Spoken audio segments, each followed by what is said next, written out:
So when I was in college, I studied philosophy, and unlike a lot of other students studying philosophy, especially in the United States and in Europe, I was pretty lucky in the sense that I studied a lot of applied ethics and much more practical things. A lot of students, when they go into philosophy, they think they're going to study all the things about how the world works and aesthetics and the big why question, all those things that are sort of colloquially associated with philosophy, but they end up just like studying analytic philosophy, which is a lot of just like logic and language games and stuff like that.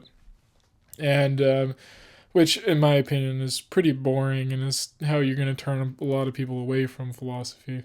Unless they're going to go into law or something like that, then maybe a mix of both. Anyways, this video is not to try to analyze what the best use of philosophy students' time is. I'll leave that to other people. But anyways, I was in school. I was lucky enough to have a professor that was really big into robotics and AI and the ethics behind it. And this was in the mid 2010s, where AI as a concept and as an ethical concept was beginning to sort of take off into a space of a lot of optimism. With the advent of artificial intelligence and tech companies starting to want to explore this technology and utilize it further, there was sort of a open and ripe field for actually learning about the technology and regulating it appropriately to make sure that it's safe. One of the, if not the most famous organizations that had this goal was OpenAI, believe it or not. Most people now think of OpenAI, rightfully as it is, as a mostly for-profit organization that's just working with large tech companies, not holding them accountable, just working to give them technology so that they can make some money. But it didn't always used to be that way. In fact, in 2015, its charter, OpenAI charter, said its founding mission is to, quote, to ensure that artificial general intelligence, AGI, by which we mean highly autonomous systems that outperform humans at most economically valuable work, benefits all of humanity. This was their initial goal. This is what they were striving for. This is what they were leading towards. It was a mission of equity in the artificial intelligence space. And at that time, I was pretty excited for it. I was actually applying to positions at OpenAI after college. And looking back, I was definitely not really qualified for the positions. Most likely, it would have to be master's or PhD graduates. But anyways, there was a lot of energy and enthusiasm for this sphere. It was a place where maybe something can be done about it. There's maybe we could steer AI into a safe space for all people. And this is exactly what I was studying in school. I was studying the unintended consequences of systems, how technologies over time have had some beneficial outcomes, but a lot of non-very beneficial outcomes, especially since the Industrial Revolution. Trying to understand where are the sort of inflection points in history, like what are the times in which reform or making these systems more safe is actually feasible. And when is it a time when the technology is moving so fast that we don't really have much control over it? And it seemed to be, at least about a decade ago, that there was a lot of space for trying to get in the mix, having people from an interdisciplinary background to come in and sort of check out what's going on, to make sure that this new technology is not going to not only go into the wrong hands, but used for the wrong means. So by now, you're probably thinking, well, obviously this has failed, right? Since OpenAI's founding mission and founding charter and its nonprofit status, OpenAI has come a long way in not a very good direction. The previous value of prioritizing safety and making sure AI is steered in the right direction has been replaced by profiting and largely competition with not only other internal American tech companies, but also the big tech scare with China. What is China doing? Do we have to compete? All of this stuff. So the mission largely failed. So why did it fail is a great question. And I'm not going to go into all of it here. I'm not qualified, I don't think, to go talk about all of it from here. But I think there are a couple major reasons. One is money, right? So from the very beginning, donors like Elon Musk, we know who Elon Musk is, we're seeing OpenAI as a means to further develop the tech for its own corporate interests. With Tesla and Elon's other ventures, OpenAI was just another lab used to gather information and research to further his own business. The second reason, I think this is very apparent if you look at the sentence that I read earlier about the charter, if you really look at the language of it, I think it's kind of self-sabotaging from the get-go. For example, it says, to ensure that artificial general intelligence, AGI, by which we mean highly autonomous systems that outperform humans and most economically valuable work, benefit all of humanity. Again, this is assuming that AGI is coming. This is assuming that the technology is going to be built. But if we're really trying to ensure the safety of a new system, the safety of artificial intelligence as it arises, then we should probably be concerned and open to the fact that perhaps the technology just shouldn't be built, flat out. If we recognize that the ramifications of the technology are so severe or dubious enough that they could have a lot of unintended or intended consequences, well, there's reason to believe that, hey, maybe we should just not even go forward with this project. Therefore, OpenAI was sort of dooming its own message to begin with because it wasn't concerned from the get-go of building a safe system. It was dead set on creating the systems no matter what, and then maybe trying to bend them towards more of an ethical lens. Okay, so moving from there, I think I want to touch a little bit on the question of what is AI. I think that a lot of people sort of understand AI in a variety of different means. Based on their daily use of it, or somewhat daily use of it, or weekly use, or however often they use it, or however often they encounter it in the news or the media and stuff like that. If you're using ChatGPT every day, then most likely then ChatGPT is going to be your knowledge of AI and your experience with AI. If you're a doctor and you're using AI for medical purposes, then you're going to understand AI more so in that lens. So sort of a general question, what is AI, I think is an important question to ask. So because of these sort of interdisciplinary and sort of multifunctional approach of AI as it's come to be, I think it's very important now to sort of backtrack on what it means to have this technology in a social realm. So recently I was reading back a really interesting introduction to a book that the philosopher Bruno Latour wrote, coining a term action network theory. In this introduction, he really tries to sort of categorize two ways of looking at sociology. So one way is to try to do what he claims most sociologists do, is to try to add society to different disciplines. So, for example, many of us use the prefix socio to add on to a lot of different words. For example, we may say the word socioeconomic to apply a social lens to the field of economics. Or we might say socio-political, to say that the politics of a society, looking at that from a social lens and how the interactions inside of that political system. Or we might say socio-scientific, to look at how science in general is viewed through a social lens, or how society impacts science. In this introduction that Latour writes, he wants to say that there's also another way to look at it, which is a better way, which is to avoid using socio at all. That there's no such thing as separating disciplines like science, economics, arts, so on and so on, with the social sphere. The social sphere is always involved. The social sphere is economics. The social sphere is science. The social sphere is art.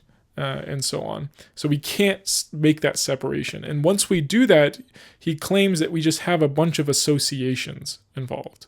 And these associations are extremely hard to unpack and decipher because they're embedded in the web of connections that hold our society together.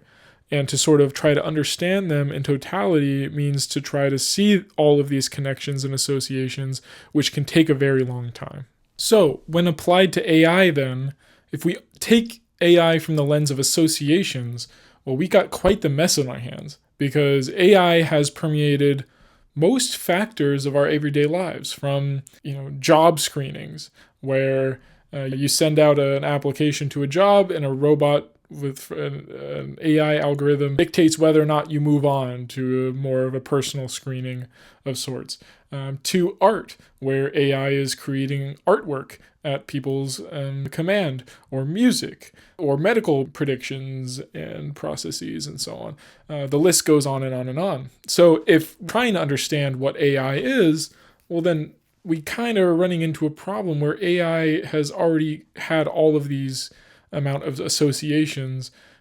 So it's almost impossible at this point to try to backtrack to see how all of these permeations have occurred, and the sequence of them.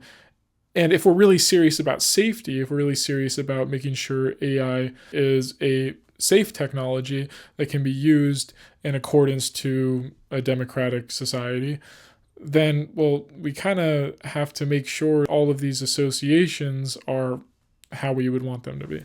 So with all of these associations and all the ways AI has permeated our society, it has, for the most part, sort of condensed into some major contention and talking points that have been said for multiple sides of the spectrum. One of the sides of AI, and this is where I want to sort of boil down more towards AI art, because I feel like if I try to talk about all the things with AI, all the facets of AI, I'm going to run into problems where there's so many associations that this video would have to be 10 hours long, and I don't feel like doing that. But if we're talking about AI art, for example, there's many associations that have happened with how this technology has impacted humans and how the resonances have developed with humans. But there are some major points that have been raised about AI for or against it within a community. So the people who like AI, or proponents of AI, think that AI is a great opportunity to expand one's sort of creative intuition, creative palette, and so on. If you, with music, for example, you can plug in a prompt and it gives some output of, like, say you need a bass line or something, and you can get like a new idea for a bass line that maybe you go then on your bass and you try to do something like that. It can sort of jog your brain and stuff like that. Or you just use it. The AI gave a good bass line. Hey, I want to use that bass line. So that is the sort of, a lot of people find that AI is a really powerful tool in improving one's creativity instead of limiting it. And on the other side, a lot of people think, well, no, the AI is from the very start a sort of a bad, soulless appropriator of human creativity, where we need to make sure that we promote human artists, that we make sure that human artists are in the center view and have center stage instead of just robots that collect data and so on. So one argument that's made a lot about AI is that AI is just a tool, like any other tool. You could use your hammer to hammer in some nails to build a house, or you can use a hammer to knock someone's skull, It's just a tool, a matter of how humans use that tool. Here, I think it's important to remember that tools usually have reasons for why they get developed in the first place. For example, a watch, if you have a watch on, the watch is there to tell time. That is what it was initially invented for. There are other things that watches do, such as it can provide a emblem of status. If you got a super nice watch on, it says, "Hey, look, I'm rich and powerful." It could also be a fashion statement, and so on and so on. So how a object exists in a social world gets really complex. I think it's important to remember these sort of initial purposes of the tools end up, even if they have different cultural purposes, sort of side purposes, side quests, ultimately the tool pulls towards what it was intended to do.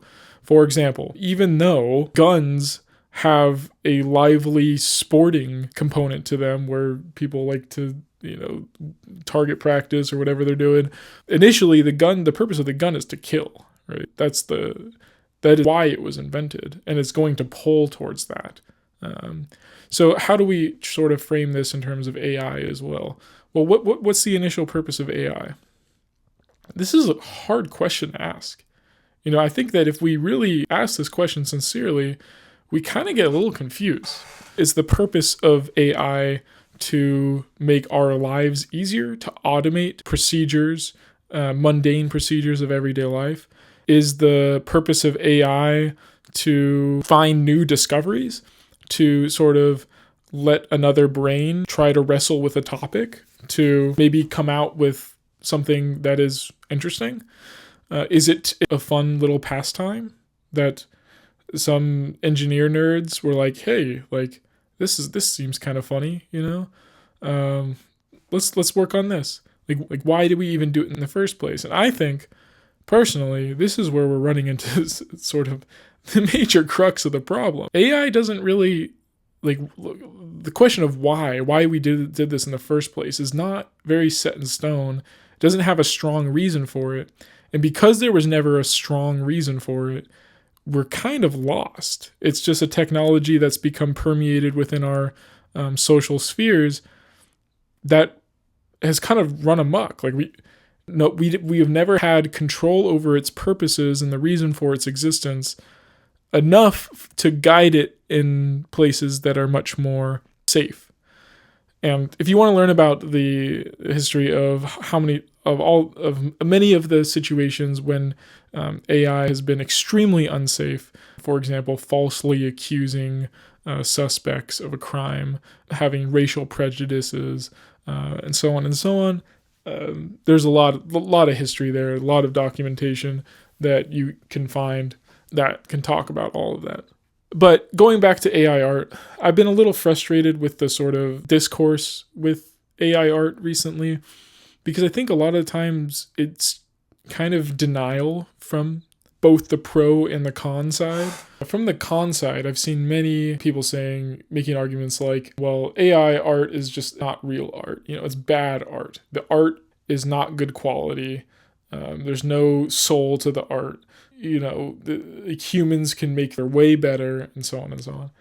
I think this is a disingenuous point because, one, there's a lot of weird subjectivity there. It's hard to say, okay, this is objectively better art. Even though I do think that there is something to like better art and worse. I'm not a complete relativist here. I think it's hard to prove these things. And oftentimes I think it kind of sidesteps the main problem, which I will get to shortly. And it also just sort of kind of gaslights people. There are definitely a lot of people, myself included. I've messed around with AI art a little bit just to see what it does. And I've been honestly pretty surprised, and I've had a lot of good creative ideas from it, whether it's through music or hey, I want to see a picture of a combination of all these different things I can think of, throw it into the prompt and see what happens. And then it just spits out an image. It's whoa, I did not think I didn't think about this at all. A lot of people say that, well, AI is it's nothing new. It's just regurgitating data. Yeah, but I mean, that's all our brains are doing. We're just regurgitating all the data that's amalgamated in our brains, but AI is doing it with a lot of inputs, right? So I think the idea of AI can't provide any sort of creative input, or it's not human, so it's always going to be worse, I think is just disingenuous and gaslighting to the people, honestly, that have actually felt a significant creative boost using AI at times. And I think most importantly, this sort of doesn't help the cause of making sure AI is safe and so on, because the gaslit people are really not going to want to listen to you if all you got to say is AI art is trash. It's not good. It's not produced art. It's not good art, and so on and so on. It's going to help the cause, right? It's in order to make sure large tech companies listen to the public, you're going to have a lot of public solidarity on this topic. That's not going to happen if you alienate people this much. Second, so the other side of the equation is, well, AI art is amazing, right? AI art has done all the things I just said of increasing creative ideas and intuition and so on and so on. And it can take away sort of like, it sort of democratizes the process more because anybody can type into the prompt. It can take away some of the menial labor and so on. And I find that this side of the argument, the biggest thing that they're missing is that they just don't understand what is going into AI and what the costs are to have AI, where the AI is feeding off data that we have all given it. And those inputs, the humans that have given the AI data are not getting compensated for that data. Right? They're literally taking data for free, taking our data for free, synthesizing it and spitting out something. And it seems obvious that the output of us humans that have used our data, that the algorithms are using our data for, should be compensated in some way. Which then leads into the other con, which is that, well, it's probably better to pay artists to create art instead of just an AI to do oftentimes a worse job. Paying artists need to live too. Very talented artists, we should be paying them. And the biggest con, the biggest problem with the pro art side is that the energy costs are just insane. Using AI is terrible for the environment. It's terrible in terms of water costs, terrible in energy costs. Oftentimes it's fossil fuels being used. We can't afford that right now. We are running into extreme times for the climate, and we got to make sure that we're prepared and getting off fossil fuels. This is doing the opposite. This is terrible for the environment. So ultimately, I think that in terms of the topic of AI, that oftentimes we're just in very unproductive conversations. I know a lot of people are saying, oh, well, AI's here. It's going to be here for the cat's out of the bag, essentially. So we just have to learn how to deal with it, right? AI artists are going to have to deal with it no matter what. That's just the way the world works. Technology happens, and, that's just the way it is. And then you have people on the other side that are like, AI art is the devil. It's the worst thing in the world. I can't support, no matter what. And the biggest irony in this whole thing is that we're at the point now where these conversations don't really matter as much. The tragedy is that the most important time for this topic to have these conversations and to really make a change was a decade ago. That was, there was a lot from tech companies and other nonprofit organizations to regulate this up-and-coming technology to make sure that it doesn't end up the way it is right now. And most of the discourse just wasn't there. People weren't talking about it. The only reason why I was introduced to it was because I had, again, a professor in college that was really into the subject and really passionate about the subject, which in turn made me passionate about the subject. So we're in a time now where it almost feels like it's too late. I think this is and this is sort of like a tangential rant here, but I think this is one of the major problems of the times we live in, where when things move fast and when people are very distracted with their own lives and their own projects and so on, it's easy to not see what's happening at the sort of nascent stages of technology. Just things to think about. And to this point, one of the most impactful things that you can do at home is to try to find and be aware of different organizations and people that are working and aware of these problems in their nascent stages. I haven't been on Twitter in a long time, but I remember when I used to be on Twitter, I would follow a lot of professors and people working on very important subjects to see what they've been learning and their research has said about the various topics that they're interested in. This awareness of these sort of nascent stage developments in technologies and politics and stuff like that can give us a head start to actually look at these problems so that we don't end up in the situation we are in right now with AI, where regulation is so hard now. Not only have the tech companies created massive consolidations of power, but also geopolitically. Now the US is in a major AI war with China, where it's trying to accelerate the development as fast as possible. Safety is out the window. It almost feels like now it's too late. I'm not trying to say it's completely too late. I think there are a lot of people that are doing amazing work to try to regulate and crack down. But do yourself and everyone else a favor. It could help to pay attention to organizations and other people that are invested in different developments of technology to see these things earlier so that we can spread the word and so people can get involved earlier to make an impact. So yeah, at the end of the day, I could have summed up this video by saying I'm against AI, because overall, the problem with AI is not its artistic integrity. No, the biggest problem with AI is its energy usage and it's destroying the planet. That's just the biggest problem, right? Safety is also a concern. Safety has always been a concern, but that still it pales in comparison to energy output and so on. So yeah, that's pretty much all I want to say on the topic. I think that whenever you have somebody that is making these sort of extreme statements of like AI has never produced anything good, or that it's too late, AI is already artists just have to adapt to it.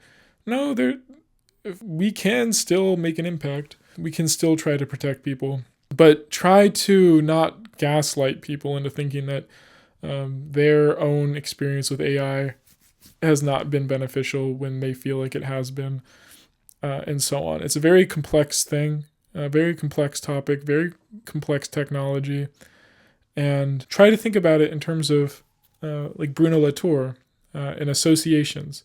In what ways has this technology created interesting associations with people, and how can we sort of unpack these? And again, it might be a very slow process. That's the sort of biggest battle that we're finding ourselves in. To use technology safely and in line with human interests, we have to make sure that we go slow enough to not only vet the technology thoroughly, but also make sure, is this even what we want to do in the first place? In 2015, when OpenAI started, it was clear that their mission wasn't safety. Their mission was progress. That's the only thing they cared about. Safety was maybe it's better to have more of a safe and democratic technology. But ultimately what we care about is progress. I mean, this, I guess, is a bit of a topic for a different time, but sometimes progress means not going on with a technology that would be harmful. Anyways, that's enough talking for me. This was a little bit of a scattered video. I know I didn't want to make this a huge thing and write out a huge script, because then I probably would never put out the video in the first place. But something I've been thinking about recently.